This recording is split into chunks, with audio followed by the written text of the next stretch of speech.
Good morning, সুপ্রভাত। কেমন আছো সবাই? আমি তো বেশ ভালোই আছি। আর আমার সিম্পল ভিলেজের হ্যাপি লাইফস্টাইলের নতুন একটা ভিডিওতে তোমাদের সবাইকে জানাই অনেক অনেক অনেক অনেক ভালোবাসা। তো ঘুম থেকে উঠেছি আজকে একটু সকাল সকাল। আজকে তিনাদের স্কুল নেই আর কি, তো সেই জন্যই একটু তাড়াতাড়ি ওঠা। আজকে একটু বাজারে যাব ভাবছিলাম, তো সকাল সকাল চাটা খেয়ে দেখো ঘুগনি বসিয়ে দিয়েছি। আর আজকে ভাবলাম ঘুগনির রেসিপিটা তোমাদের সঙ্গে একটু শেয়ার করি। প্রায় মাঝে মধ্যে ঘুগনি বানাই, কিন্তু ঘুগনি রেসিপিটা শেয়ার করা হয় না। তো জাস্ট আজকে হঠাৎ করে মনে হলো যে একদম প্রথম থেকে শেষ পর্যন্ত তোমাদের সঙ্গে রেসিপিটা শেয়ার করি। আর এই রকমভাবে যারা বানাও, সবাই আপাতত এরকমভাবেই বানাও, তো সবাই যদি এরকমভাবে মানে ঘুগনিটাকে বানাও, দেখবে টেস্টটা 3 গুণ পর্যন্ত বেড়ে গেছে। তো জাস্ট প্রথমেই জিরে আর তেজপাতা একটু ফোড়নে দিয়েছিলাম। শুকনো লঙ্কা অপশনাল, ফোড়নে দিতেও পারো নাও পারো। তো আমি আর শুকনো লঙ্কা টঙ্কা কিছু ফোড়ন দিইনি। তারপরে পেঁয়াজটা ভালো করে ভেজে নেওয়ার পরে জিরে, আদা, রসুন আর লঙ্কার পেস্টটাকে এর মধ্যে দিয়ে দিয়েছি। বেশ ভালো করে এটাকে কষিয়ে নেব। এটার মেন যে জিনিসটা সেটা হচ্ছে টমেটো। মানে ঘুগনিতে তুমি যত বেশি পরিমাণে টমেটো দেবে তত টেস্ট হবে। তাই বলে বেশি বলে এরকম না যে 250 গ্রাম মটরের মধ্যে 500 টমেটো দিয়ে দিলে, সেটা না। তো আজকে ওই মোটামুটি আমার 150 গ্রাম মতো মনে হয়, খুব বেশি হলে 150 কি ওই 250 গ্রাম মতো মটর আমি ভিজিয়েছিলাম। তার মধ্যে দেখো বেশ বড় সাইজের 2টো আমি টমেটো দিয়েছি। এই টমেটোটা মশলাটা কষানো হয়ে যাওয়ার পরে কিন্তু আমি টমেটোটা এর মধ্যে দিয়েছি। এরপরে টমেটো থেকে একটা জল ছাড়বে, আর একদম মশলার সাথে যখন টমেটোটা মিশে যাবে তখনই কিন্তু মশলাটা প্রপার কুক হবে। আর আগে থেকে আজকে প্রেসারে মানে মটর আর আলুটাকে সিদ্ধ করে রেখে দিয়েছি। তোমরা চাইলে, আজকে আমার একটু হুটোপাটা ছিল বলে আমি আলুটাকে সিদ্ধ করে নিয়েছি, না হলে আলাদা করে ভেজেও দিতে পারতে, তাতে টেস্টটা আরও সুন্দর হতো। তো টমেটোটা কত সুন্দর গলে গেছে দেখো, দেখে বুঝতেই পারছো একদম মশলার সাথে মিশে গেছে। মানে মনেই হচ্ছে না যে এর মধ্যে টমেটো আছে। মানে এই রকমভাবে ঘুগনি রান্না করলে, আর একটু ধনেপাতা আমি কষানোর সময় আর কি কুচিয়ে ওর মধ্যে দিয়ে দিয়েছিলাম। এবার আলুটাকে আর সিদ্ধ করা মটরটাকে দিয়ে বেশ ভালো করে নাড়িয়ে চাড়িয়ে একটু জল দিয়ে ফুটিয়ে লাস্টে আবার একটু ধনেপাতা আর একটু গরম মশলা, মানে সাই গরম মশলা গুঁড়ো দিয়ে নামাবো। সত্যি কথা বলতে খেতে কিন্তু ভীষণ সুন্দর হয়েছিল ঘুগনিটা। তো এখন মানে আমি আর তিধা খেয়ে নিয়েছি সকালে মুড়ি, মা খায়নি। তো মা সকালে চাটা খেয়েছে, বলছে চল বাজার থেকে ঘুরে আসি তারপরে খাবো। তো এখন 3জন মিলে বেরিয়ে পড়েছি। আর ডোডোকে দেখলে এক ঝলক দেখালাম, মানে ওকে ওখানে দেখেই তো আমার ভয় লেগে গেছে। আমি ভাবছি হয়তো পালাবে, মানে হুটোপাটা করে আর কি গেটটা লাগিয়ে দিলাম, কারণ ওই গেটটা দিয়েই এর আগের দিন পালিয়ে গেছিলো। সবাই ডোডোকে দেখার রিকোয়েস্ট করেছে, আমি নেক্সট একটা কোনো ব্লগে ডোডোকে একটু ভালো করে তোমাদেরকে দেখিয়ে দেবো। তো বাজারে ঢুকেই প্রথমে এই যে মৌসুমি লেবু, দেখতে বেশ ভালোই লাগলো, আর দামটাও অনেকটা কম, 12টা লেবু মাত্র 50 টাকায়। মৌসুমি লেবু সচরাচর কিন্তু ভীষণ দাম হয়, কিন্তু এখন দামটা দেখছি একটু কম। তো মানে 5 টাকা করে হলেও 60 টাকা দাম হয়, 5 টাকারও কমে লেবু, তার মানে ভাবতে পারছো অনেকটাই সস্তা। আর এখানে দেখো কি সুন্দর সুন্দর ইলিশ। তো ইলিশগুলো এখনকার ইলিশ ভালো হবে কিনা আমি বুঝতে পারলাম না, তো সেই জন্য একটা মিডিয়াম সাইজের ইলিশ মাছ নিলাম। বেশ দেখতে খুব ভালো লাগছে, চ্যাপটা চ্যাপটা তো মাছগুলো, আশা করছি ভালো হবে। তো একটা মাছের ওই ওজন হলো 250 গ্রাম মতো। তো একটা ইলিশ নিয়ে পাখনাটা কেটে আর আঁশটাকে ছাড়িয়ে আমি ওই ভাইটাকে বললাম যে আমাকে কেটে দিও না, কারণ ইলিশ মাছ সবসময় বাড়িতে কাটতে আমি খুব মানে বেশি আর কি ভালোবাসি। তো মাছটাকে আমি বাড়িতে গিয়ে কাটবো, তুমি পাখনাটাকে ছাড়িয়ে আঁশটাকে ছাড়িয়ে দাও তাহলেই হবে। তো আমার কথা মতো পাখনাটাকে কেটে আঁশটাকে ছাড়িয়ে দিয়েছে। এবার একটা প্যাকেটে ভরে দেখো বাড়ি নিয়ে চলে এসেছি। আর আরও আমি অনেক রকম মাছ, অনেক রকম বলতে বাটা মাছ এনেছিলাম এর সাথে। তো বাটা মাছগুলোও বেঁচে আনা হয়নি, আজকে বাড়িতে আর কি মাছটা বাঁচা হবে। মাছটা কাটতে কাটতে আশ্চর্যজনকভাবে দেখলাম যে একটা 250-300 গ্রাম ওজনের ইলিশের মধ্যেও যে এতটা পরিমাণে ডিম হবে সত্যি ভাবতে পারিনি। আর মাছটা কাটতে গিয়েই বোঝা যাচ্ছিলো মাছটা একদমই মানে ফ্রেশ টাইপের ছিল, যে কাটতে গিয়ে কাটা বেরিয়ে যাওয়া কি অন্য কোনো সমস্যা কিন্তু হয়নি। ডিমটা আমি আলাদা করে বার করে রাখলাম, আর আমার মেয়ে তো ইলিশ মাছ ভীষণ পছন্দ করে। ওর ডিমটা দেখে পুরো খুশি হয়ে গেছে, বলছে ই মা আমার ডিম, মানে ভীষণ খুশি হয়ে গেছে। তো প্রথম দিকে বুঝতে পারিনি মাছের মধ্যে ডিম রেখে কাটলেই বেশি ভালো হতো, ডিমটাকে আলাদা করে বের না করে। তো অনেকগুলো বাটা মাছ ছিল, সেগুলো বাছতে বাছতে অনেকটা টাইম লেগে গেছিলো। এখন স্নান টান করে সোজা দেখো রান্না করলাম। তো যেহেতু ইলিশ মাছ করছি ওই জন্য বাটা মাছগুলো অর্ধেকটা রেখে দিয়েছি, কারণ অতগুলো মাছ একসঙ্গে রান্না করে না মানে নষ্ট হবে আর কি। তো ভাবলাম চলো ফ্রিজে রেখে দিই। খানিকটা বাটা মাছ ভেজেছি, এটা দিয়ে আজকে টক রান্না করব কাঁচা টমেটো দিয়ে। সেই রেসিপিটাও তোমাদের সাথে শেয়ার করবো। আর এটা হচ্ছে আগের দিনের রুই মাছের ল্যাজটা, এটাও টকের মধ্যে দিয়ে দেবো। মানে মাছের লেজা খেতে একদমই পছন্দ করি না আমি, প্রচণ্ড পরিমাণে কাঁটা থাকে তো ওই জন্য একটু অসুবিধা হয়। তিথা খেতে ভালোবাসে, কাঁটা বেছে দিলে তার জন্য না।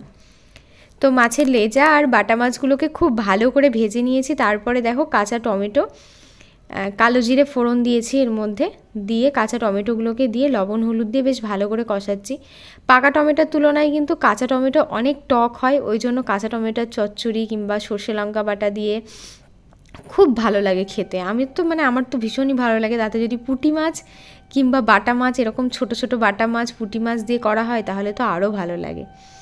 তো ওই রান্নাটা হয়ে গেল, জাস্ট ওটা জল দিয়ে সিদ্ধ করে লাস্টে একটু সর্ষে লঙ্কা বাটা আর মাছগুলো দিয়ে দিয়েছিলাম, একটু মানে টকটক ঝাল ঝাল ব্যাপারটা ছিল, খুব ভালো। আর এটা হচ্ছে মাছের তেলটা, মানে মাছের তেলটা ভাজতে বসে আমি বুঝতে পেরেছিলাম যে মাছটা সত্যি খেতে ভালো হবে, খুব সুন্দর একটা স্মেল বেরোচ্ছিল। তো ডিমটা আর মানে মাছের তেলটা আলাদা করে মানে ভেজে রেখে দিলাম এটা খাবো বলে।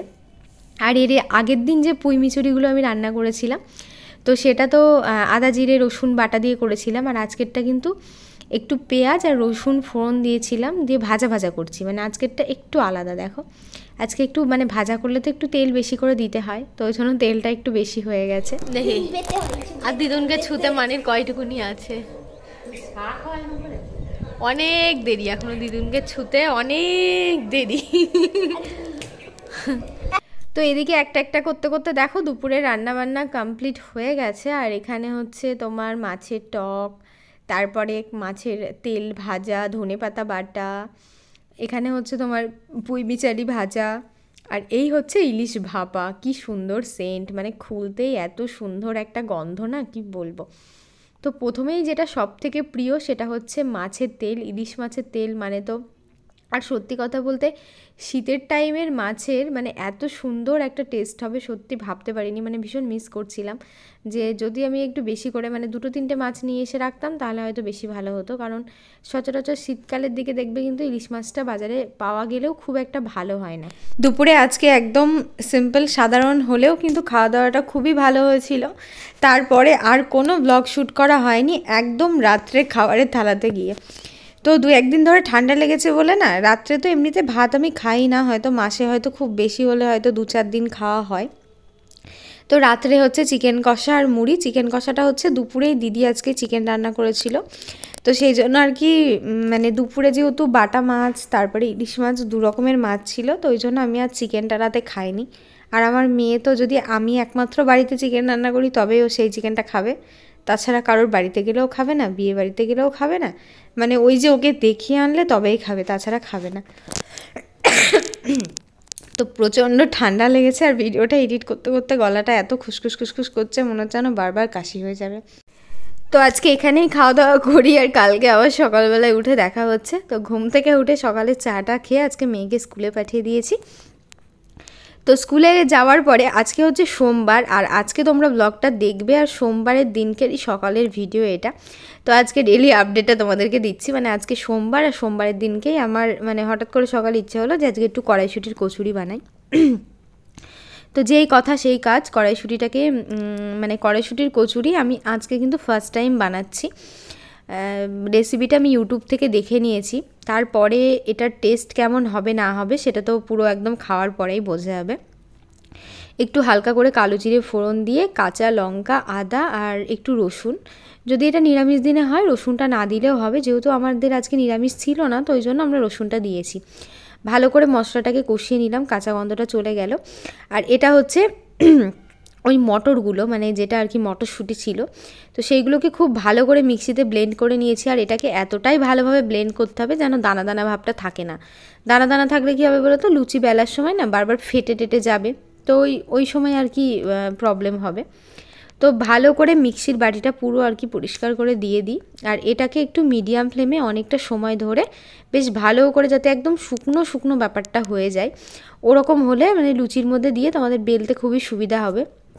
আর আমি এটা আজকে ফার্স্ট বানিয়েছিলাম, যেহেতু এডিটিংটা পরে করছি, মানে আগে ওটা আমার বানিয়ে খাওয়া হয়ে গেছে, মানে এত সুন্দর হয়েছিল, মানে প্রথম দিনে এত সুন্দর হবে সত্যি ভাবতে পারিনি।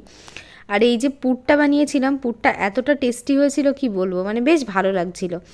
তবে প্রথম দিন তো ভালো পুরটা অনেকটা বেশি করে দিতে পারিনি, মানে একটু অল্প অল্প করে দিয়েছি, মনে হচ্ছিলো যদি বেরিয়ে যায়, সাইড দিয়ে বেরিয়ে গেলে হয়তো ভালো হবে না। তো নেক্সট টাইম যেদিন করব সেদিন আরও বেশি একটু ভালো করে বেশি করে পুর দিয়ে করব, তাহলে আরও বেশি ভালো লাগবে। ঠিক এই রকম শুকনো শুকনো করে নিয়েছি। এর মধ্যে 1 চামচ ছাতু দিলেও ভালো হতো, তো যাই হোক ছাতুটা আমার ঘরে ছিল না, সেই জন্য দিইনি, আমি এমনিতেই শুকনো শুকনো হয়ে গেছে। আর এটা হচ্ছে কুলেখাড়া পাতার রস আর কি। তো কুলেখাড়া পাতা যাদের একটু হিমোগ্লোবিনের সমস্যা আছে তারা খেতে পারো। আমার প্রচণ্ড হিমোগ্লোবিনের সমস্যা, বাজারে গেছিলাম বলে এনেছি। তারপরে দেখো মানে কড়াইশুঁটির কচুরি বেলে মোটামুটি সবাইকে দেয়া হয়ে গেছে। তো আমার মানে ভুলেই গেছিলাম মাঝখানে যে আজকে কড়াইশুঁটির কচুরির রেসিপিটা তোমাদের সাথে শেয়ার করছিলাম। সুন্দর করে পুর ভরে এই যে দেখতে পাচ্ছ বেলছি গোল গোল করে। প্রথম দিকে খুব ভালো হয়েছিল, মাঝখানে একটা কী হয়েছিল, একটু ফেটে গেছিলো। তো সেই জন্য তার ভিতরে যে পুরটা ছিল সেটা খানিকটা বাইরে বেরিয়ে আসে, আর তার জন্য তেলটা একটু কালো কালো হয়ে যায়। তাছাড়া কিন্তু প্রত্যেকটা মানে পুরি আর কি খুব সুন্দর হয়েছিল, আর কত সুন্দর ফুলছে দেখো, একদম মানে মনে হচ্ছে একদম ফুলকো লুচি এটা, তার জন্য না। আর টেস্টের দিক থেকে কোনো ব্যাপার মানে কোনো কথা হবে না। তো আজকে মোটামুটি 3-4টে নতুন রেসিপি তোমাদের জন্য দিলাম। অনেকেই আছো যারা রান্নার রেসিপি দেখতে ভীষণ পছন্দ করছো, বলছো যে দিদি তোমার রান্নাবান্না ভীষণ ভালো লাগে, ওই জন্য এত ডিটেলসে এখন মাঝে মধ্যেই রান্নাবান্নাগুলো শেয়ার করছি। তো ডেলি ব্লগে সংসারের কাজ তো তোমরা দেখোই, এবার একটু আমার রান্নাবান্নাগুলোই নাই দেখো। তো যাই হোক, ভালো থেকো, সুস্থ থেকো, সাবধানে থেকো।